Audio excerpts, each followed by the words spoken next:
Hello' everyone, কি খবৰ? আপোনালোকৰ খবৰ নিশ্চয় ভাল।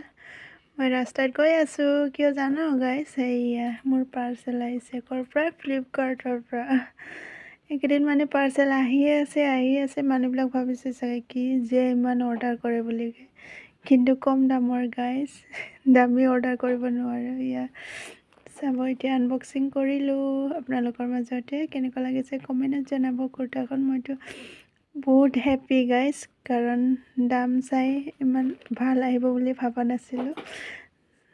কেনেকুৱা লাগিছে কমেণ্টত জনাব। এতিয়া বেবী আছে যে ফিটিং কৰিবলৈ কাৰণে ভাল হয়, জিপ দিয়া আছে, সেইকাৰণে অৰ্ডাৰ কৰিলোঁ। আৰু লিংকটো লাগে যদি মই কমেণ্ট ছেকশ্যনত দি দিম। আৰু যাৰ বেবী আছে ফিট কৰিবলৈ কাৰণে ভাল হয়, জিপ দিয়া আছে, সেইকাৰণে অৰ্ডাৰ কৰি ল'ব পাৰিব। মইতো বহুত হেপ্পী গাইছ। Thank U.